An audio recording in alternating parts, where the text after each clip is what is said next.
Welcome back. After the attacks of 9/11, much of the world expressed its solidarity with a grieving America. It was best voiced by the French daily Le Monde, "We are all Americans." But since then, the war on terror has changed all of that. Guided by the notion of better to be feared than to be liked, the Bush administration sanctioned preemptive and preventive wars.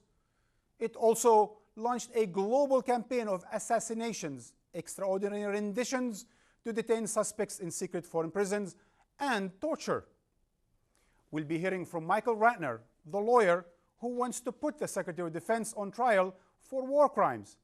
And we'll be talking to film director Alex Gibney, who documented the moral abyss America has entered in his latest film, Taxi to the Dark Side. Here's a short clip.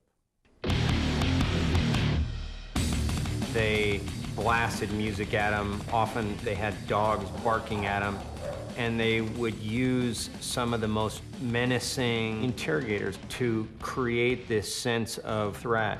With the screening, you're trying to instill what's called shock of capture. When the person first comes in, that's when they're most apt to give you information because they're just like, holy crap, you know what's going on. It's not just a disorientation procedure, it's actually a terrorizing procedure. It's designed to terrify you into spilling the beans, as it were. Being spat at, being sworn at, having the dogs barking around, cameras flashing in your face. Keep in mind, in their culture, that dog's more shocking to them than it is to us. Kind of like a woman telling them what to do. You know, it's a cultural thing. So you get more bang for your buck over there with the dog. And then to be reshackled, completely naked, and to do what they call the body search, the cavity search. And then to be questioned naked, shivering. After they read their rules and everything, they're taken to their cell to where they're going to be put in sleep deprivation for 24 hours. That's standard for everybody. Then from there, MIA directives that they can go to general population, or if they have to stay in isolation, or if they are going to stay in isolation, if they're going to be allowed to sleep, and if they can, then when. To weaken the defenses of detainees, interrogators ordered military police to find ways of keeping the prisoners awake. You know, you're in that room, not saying anything. Oh, well, you know, maybe he knows a little bit more. Let's let him, you know, lose a little bit more sleep, which is the idea of keeping you like this so you won't sleep. You'll stand, because as soon as you start to let your body go, or that pressure on your wrists and your arms, you're going to feel that with those cuffs on. The prisoners were kept in these big pens downstairs, and their numbers would be scribbled on the door of the airlock, which was the little passageway that they were taken out of when they were brought up to the isolation cells upstairs. Detainees were actually chained with their hands above their heads in these airlocks. His number, 421, was something that I could see often because his back was towards me, and the airlock and the numbers were written on the backs of the detainees in black marker. And we all had that, as well as on the front. What was your number? My number in Bagram was 180, but later it became 558. Thank you. It's great to be with you. It's good to be here in Bagram, of course. I'm sure any high-ranking officer who toured would see the shackle, because you're going to tour to look. You know, they're curious just like everybody else is. There were always officers coming and going through the facility. We kind of joked about it as being the greatest show on earth. Everyone wanted to come and look at the terrorists. Joining me in the studio is Janis Karpinski, former Brigadier General and Commander of the Abu Ghraib prison. And Alex Gibney, a filmmaker. Your last documentary that we just saw excerpts of, Taxi to the Dark Side, I've actually won an Oscar. Correct. And Christopher Dickey is back with us. Welcome all. Thank you. General Karpinski, I would like to do something unorthodox. I'm going to start by asking you some yes or no questions. Okay. Is Abu Ghraib as horrible as it was made to sound in the media? It was probably worse, yes. Was torture spread in that prison? From all of the reports, yes, it was. It wasn't just a few rotten apples? Oh, absolutely not. Do the orders to torture come from above, or they are from within the prison? From above. From above. Does it help in getting intelligence? Not in any of my training. Do you have any regrets? Sure. The chief regret I have is when Major General Miller arrived from Guantanamo Bay to speak to the intelligence command, the interrogators specifically, military interrogators exclusively at that point. And he made a reference to what he thought they needed to do immediately, and that was to treat the prisoners like dogs. And I was surprised at his comment, and I should have objected then. I should have stood up and really taken a position on it. But I thought, this is his first day here. He's going to discover in Iraq that things are completely different than they are in Guantanamo Bay.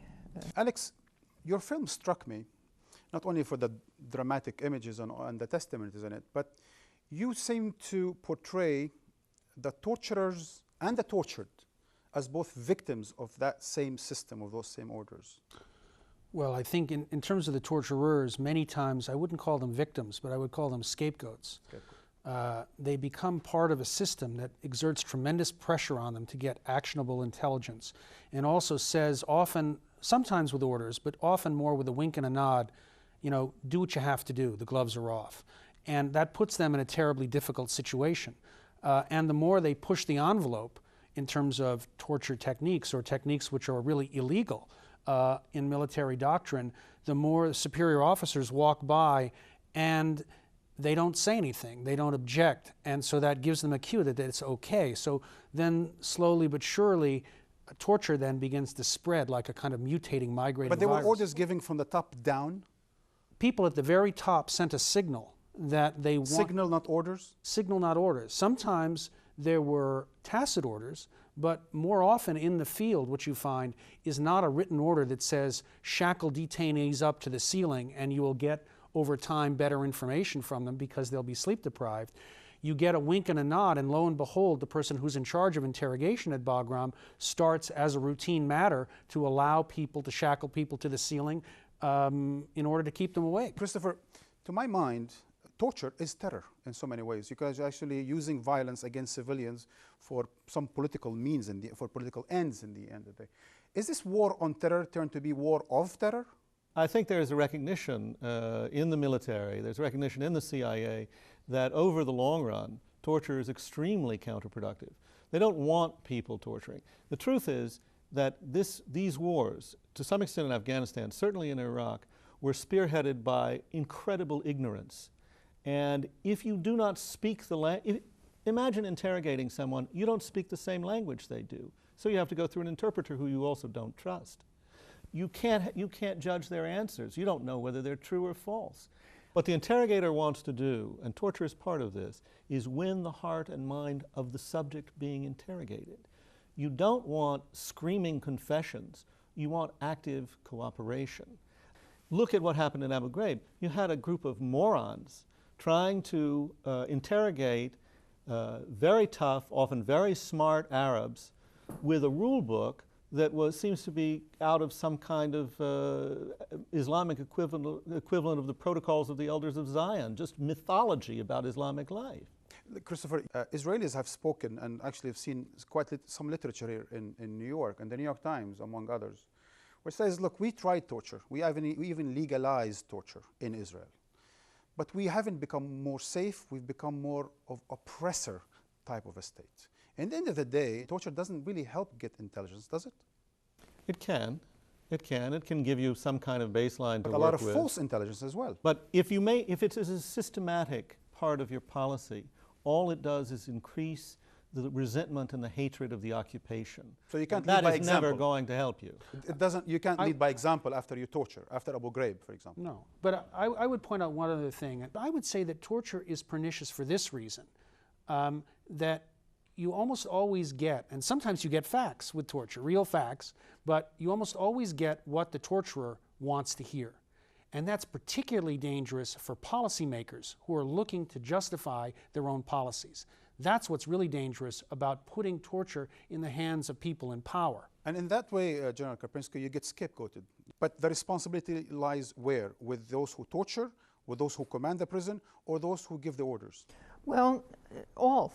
But remember, they did not, Major General Miller, knew of the policies discussed and implemented from 2001. He came with the authority of the Secretary of Defense, and full authority, and implemented those procedures, and then brought in the people, mostly civilian contractors, to do his work.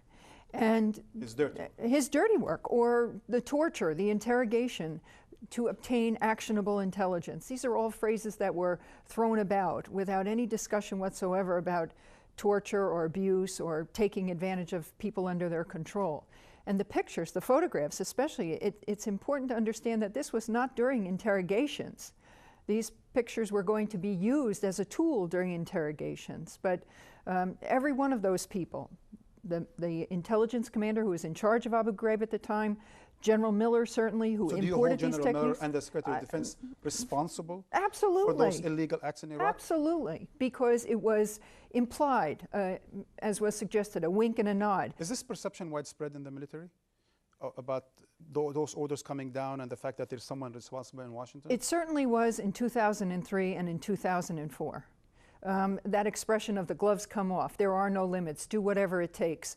The information about secret facilities and the rendition program, waterboarding, some of the commanders who were two-star commanders at the time and are now senior commanders and wearing 4 stars, they had secret facilities in their area of operation.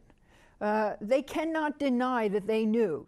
Abu Ghraib, in the end of the day, General Karpinski, ended up being that symbol of why the Islamic world would hate America, and why the whole idea of winning minds and hearts basically proved to be nonsense.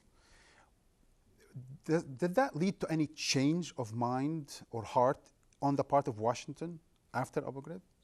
No, I think they exploited the opportunity. They knew in Washington, D.C., the administration, they knew the war was going wrong. It was going bad. They needed something to hang it on because they didn't want it hung around their necks. And they had it in the exposure of... So we had the redemption post Abu Ghraib, saying, okay, we're sorry for what happened there. The war went wrong because of you, General. That's right. Yeah. That's exactly right. And look what we did to these contractors in Fallujah after the exposure of the photographs, even though the photographs had not been released at that point, but that was the connection that was made. General Karpinski, thank you for joining us. Alex, thank you for joining us. Good luck with your film. We're going to watch a bit of a clip about who's responsible for torture and other violations of international law, and we'll be back right after the break. The use of extraordinary rendition, assassination and torture by the US government has come under intense scrutiny. There have been 8 committee hearings at the Senate investigating whether international laws have been broken. One of the witnesses called to testify was British lawyer Philippe Sands. At the heart of the whole issue is a willingness of the administration to move to these unsavory and illegal acts in relation to detainees, including interrogation techniques that I think amount to torture. I think waging a war on terror, invoking the notion of crusades, invoking these conversations based on good and evil, I think was not helpful, it turns out. Sands claims that not only have the Geneva Conventions been broken, but that the policies and practices are counterproductive. Abusive interrogation doesn't work. It doesn't work because it doesn't produce reliable information, and it doesn't work because it enrages the community that you need to basically bring on side in order to address what is a very real and present threat. Coming up in part 4 of the program, should US leaders be held accountable for their war on terror?